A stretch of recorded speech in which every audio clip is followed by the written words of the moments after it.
Guess who's back? We're doing a kind of riff of a cocktail. It's already invented, but this one was created in the 1980s, and it is a, I guess, slightly stronger version of the Fuzzy Navel. It's the Hairy Navel. So not fuzzy, hairy. I don't know where it really came from, but that's pretty much it. The Fuzzy Navel was originally peach schnapps and orange juice. Hairy Navel is going to be doing peach schnapps, vodka, and orange juice. And then garnish with like a maraschino cherry, orange slice, and that's it. It's like a very refreshing cocktail. Not a lot of complaints. It's going to be a summer drink for sure. You could have it in the winter, but what's the point? You're supposed to be near the water with it or on the patio. Pretty basic overall. I believe the cocktail was originally created by Ray Foley in the 1980s once again, and overall just kind of a classic cocktail at this point. You don't see it too often. I usually forget about it, mainly because bars don't always have orange juice, but it's pretty good. It's just nice, refreshing. You could down it very easily if you wanted to, but we're gonna go ahead and make it and kind of see what you think about it. All right, so we're gonna start this off with the vodka, 1.5 ounces.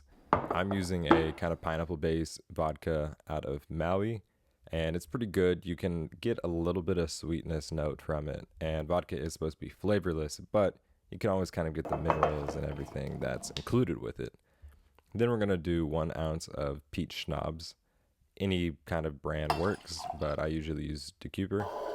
And then 4 ounces of orange juice. You can do it pre-bottled or, squeeze it yourself. It's your choice. Take some ice, shake that bad boy up, and then you're gonna be pretty much good to go.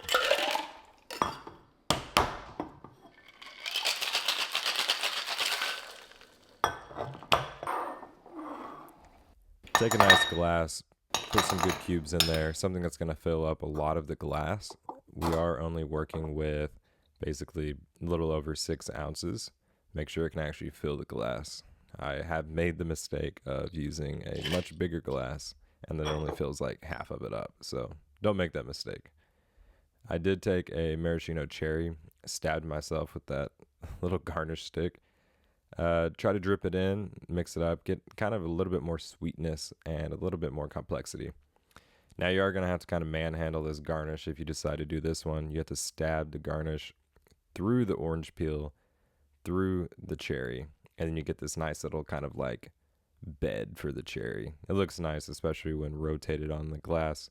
It's just elegant. Well, I of course had to try this baby out. It's summer season, well, getting to it at least, so should be extremely refreshing. Mostly just orange juice and just sweet with a little hint of vodka, if you know what I mean. So let's see. Oh yeah. Orange juice, a hint of peach, so it's refreshing. It's more of like your tropical vibe, but you are getting just that little kick of vodka. You could do a flavored vodka in here and it'd be great too. I tried to drip a little bit of the maraschino cherry in there to give it just a hint of that cherry flavor. You could add like maraschino liqueur, which would be fantastic with this, but overall, great cocktail. Easy to make, super simple. Most people probably have the ingredients here, and it's refreshing. Beach day, lake day, sitting out on the porch. It's basically what this cocktail is. So, other than that, nothing else to really say. If you use a bad vodka, of course you're gonna taste the bad vodka. Use a good vodka, drown it out, or just do a flavored vodka, and it's gonna be perfectly fine for you, honestly. I like this. This one will get you messed up. You could even add about 2 ounces instead of 1.5 ounces of vodka, and it would do just fine, honestly. But I could chug this. I'm not gonna do it. I might, but other than that, make sure you like, subscribe, see more videos like this. I'm gonna go through basic cocktails, and then eventually, once we get our book done, we're actually gonna be doing cocktails that most of the world's never seen before. Keep following through as we build this channel, and you'll see some more soon. That's good.